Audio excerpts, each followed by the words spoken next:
Bueno, la personalidad es un conjunto de características tanto físicas, genéticas y sociales que reúne un individuo y esto lo llevan a ser único y diferente. La personalidad se encuentra en el campo de la psicología y se puede estudiar desde varias funciones. 1. Permite conocer los motivos que llevan a un individuo a actuar, a pensar y a desenvolverse en un medio. 2. Permite conocer la manera en la cual una persona va a aprender de su entorno. Bueno, después de conocer la definición de personalidad, podemos hablar de personalidad histriónica, la cual pertenece a la clase B. Recordemos que existe una clase A, B y C. La clase B se caracteriza por contener a individuos erráticos, dramáticos y ocasionalmente con comportamientos explosivos. En la personalidad histriónica, los individuos se caracterizan por ser excéntricos, extrovertidos y locuaces, pero lo más importante, les gusta ser el centro de atención. Tipos de personalidades. Nos dicen que existen diferentes tipos de individuos con características que los llegan a diferenciar de los demás. Es entonces que podemos afirmar que existen las similitudes de características, las cuales se dividen en 8 tipos de personalidades: extrovertidos, introvertidos, analistas, intuitivos, meditadores, fielmente sentimentales, juiciosos y perceptivos. Pero nosotros con la personalidad histriónica solo vamos a abarcar 2, extrovertidos y fielmente sentimentales. El tipo de personalidad extrovertido se caracteriza por ser sociable y tener una facilidad de trabajo en equipo.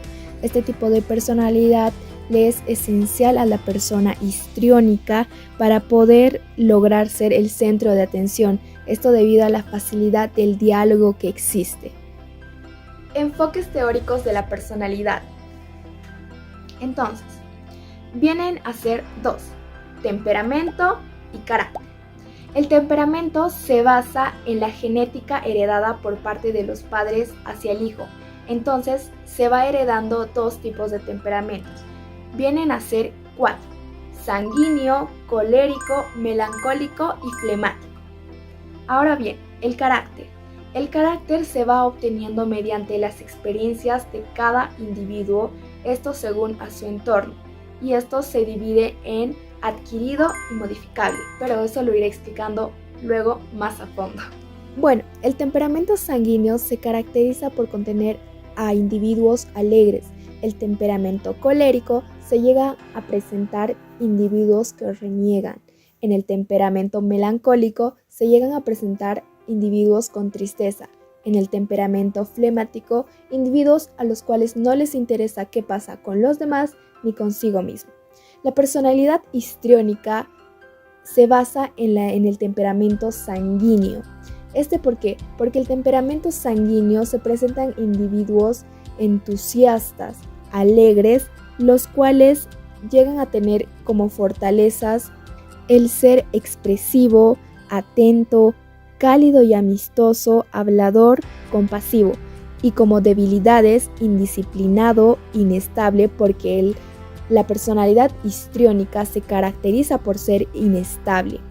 También improductivo, egocéntrico, que también es uno de los puntos muy importantes, al igual que exagerado, porque la personalidad histriónica se caracteriza por ese exageramiento. Bueno, nos centraremos en lo modificable. La personalidad histriónica tiene un carácter modificable, esto debido a las experiencias. Con cada experiencia va formando un carácter. Estructura de la personalidad. Acá nos basamos en la teoría de Sigmund Freud. Él nos habla del id, del ego y del superego, o también del ello, del yo y del superyo.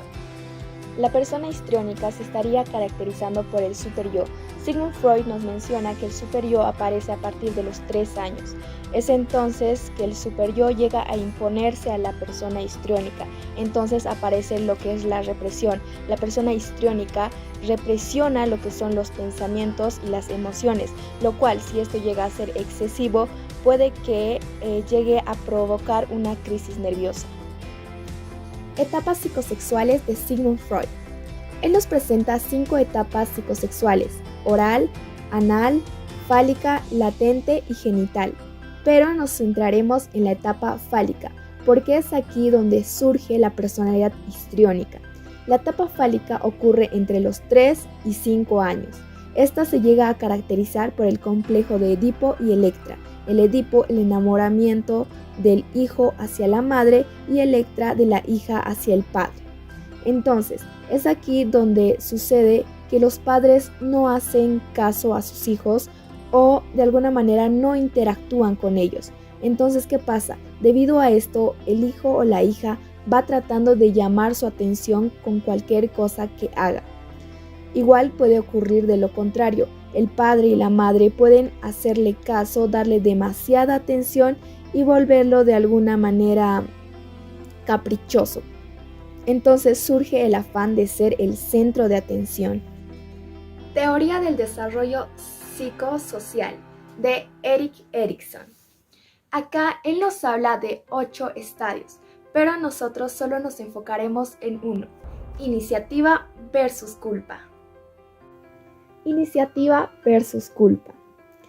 Este inicia entre los 3 a 5 años. Es donde tienen dominadas sus capacidades locomotoras y logran hacer más cosas de las que solían. Al igual que su lenguaje va mejorando. Iniciativa. La iniciativa comienza con el aburrimiento. El niño está aburrido, entonces imagina y explora. A futuro, este niño va a lograr resolver sus propios problemas, buscará soluciones. Culpa. La culpa inicia al no dejarle hacer nada al niño. A futuro, este niño no sabrá cómo resolver sus propios problemas, no buscará soluciones, buscará la aprobación de los demás al saber si lo que hizo estuvo mal o bien. De igual manera se va a dejar influenciar fácilmente. Es aquí donde sale una característica de la personalidad histriónica: la influencia, se dejan influenciar. Necesidades que motivan a la conducta de Henry Murray. Él nos menciona 20 necesidades, en las cuales yo solo me enfocaré en 4 por la personalidad histriónica, las cuales son afiliación, exhibición, evitar sentirse menos y sensibilidad. Afiliación: agradar, acercarse, disfrutar y alternar con semejantes. La personalidad histriónica posee todo esto. Entonces, la persona histriónica busca sus semejantes, busca relacionarse con personas que se vean bien, que se vistan bien. No va a relacionarse con personas que no se arreglen. Exhibición: causar una impresión, ser visto o oído. La personalidad histriónica se caracteriza por esto: causar una impresión. La persona histriónica, al lugar que llegue, siempre va a causar una impresión. Esto porque suelen arreglarse bastante, ya sea por su manera de vestir o de maquillar. Este va a causar una impresión. Ser visto o oído, lo cual le facilita para ser el centro de atención.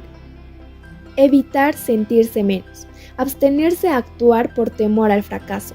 La personalidad histriónica se puede caracterizar por esto. La personalidad histriónica siempre busca esa aprobación, y si no la tiene puede llegar a tener mucho enojo o mucha tristeza, pero siempre va a actuar con temor al rechazo o la aprobación. Sensibilidad. Acá es el buscar y disfrutar impresiones sensuales. Este se lleva a cabo mediante los sentidos. La personalidad histriónica va a pasar por esto y pasa por esto. Al ver a alguien con una vestimenta extraordinaria, va a decir: wow, me gusta, al igual que el maquillaje. Estructura de Otto Kemper. Lo puntualiza en 4 puntos: lo normal, lo neurótico, lo límite borderline y lo psicopático. Ahora bien, en el límite borderline se encuentra lo que es una línea que separa lo normal de lo anormal. Entonces, este es el límite. Ahora bien, yo les voy a hablar de la personalidad histriónica desde lo que es el límite borderline. También entra en lo que es lo normal, pero hay 2 mecanismos que no lo dejan, que es la racionalización y la intelectualización, ya que la persona histriónica es impulsiva, no piensa antes de actuar. Ahora bien, desde el límite borderline nos muestra como características principales que es ambivalente. Su identidad es confusa, es inestable emocional, se llega a aferrar a las personas, no hay juicio, no sabe de la diferencia entre el yo y el no yo, es instintiva, no hay control de sus impulsos. En síntomas, la persona histriónica estaría viniendo a ser un polisintomático. Va a tener trastornos, ánimo, parafilias, trastornos de alimentación. Y este trastorno de alimentación surge desde los problemas de identidad. Mecanismos de defensa. Sus mecanismos de defensa llegan a ser inmaduros, así como la idealización, la cual una persona histriónica puede idealizar a una persona que quizás se vista mejor que ella, idealizándola, lo cual algunas veces es malo porque pueden idealizar a personas incorrectas. La identificación proyectiva. Acá una persona histriónica puede estar viendo a otra persona que se cortó el cabello corto y le quedó bien, y ella se va proyectando viéndose así y realizándolo así. Fantasías autistas. En este punto, la persona histriónica va a ver a una persona que no se vista bien. Entonces, ¿qué va a pasar? Esta persona va a tener unas fantasías autistas, las cuales se basan en no hablar directamente con la persona, pero sí de alguna manera hablar de ella. Tendrá pensamientos negativos, todo será negativo.